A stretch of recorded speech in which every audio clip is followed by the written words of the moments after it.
Nurse, papatingin ko sana yung sugat ko sa paa. Sige sir, higa po kayo dito para ma-examine ko po yung paa nyo. Sir, pakitaas na po yung paa. Sir, tanggalin ko lang po yung gasa na nilagay nyo para makita ko po yung tsura ng sugat. Okay, nurse. Naku, may mga nilagay pa pala kayo dito sir ng mga dahon, no? Ay, oo, sari-saring dahon niya na dinikdik ko. Naku sir, nangingitim na po pala yung sugat nyo. Gano'n na po katagal to? 2 buwan na yan, nurse. Nagtataka nga ako bakit hindi gumagaling. Paano po siya nagsimula? Natinik lang yan, nurse. Actually, di ko nga naramdaman yun.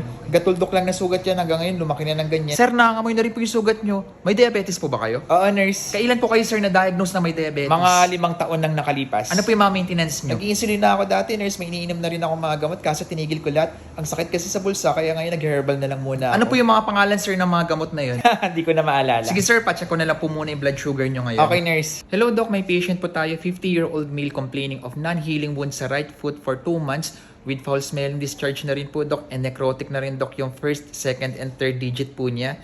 Non-diabetic po doc si patient, non-compliant po siya sa insulin niya and other unrecalled medication.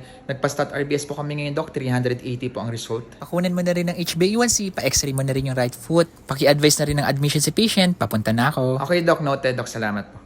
Hi sir, I'm Dr. Malambi. Hi, Doktora. Need po natin kayo ma-admit para makontrol po yung pagkalat ng infection. Bali, doktora, ano pong mga gagawin sa akin? Bibigay po tayo ng mga gamot pampababa ng blood sugar at antibiotic po para sa infection at need po natin magpagawa ng iba't ibang mga test para ma-check po yung status ng ibang organ nyo katulad na nga po ng kidney dahil napabayaan nyo po yung diabetes nyo. Maya-maya po pupunta po yung surgeon dito para i-check po yung paa nyo at siya po ang magde-decide kung ano pong gagawin dito. Possible po na linisin niya yan at tanggalin niya po yung mga patay na laman. Doc, salamat po ha. Nurse, salamat po.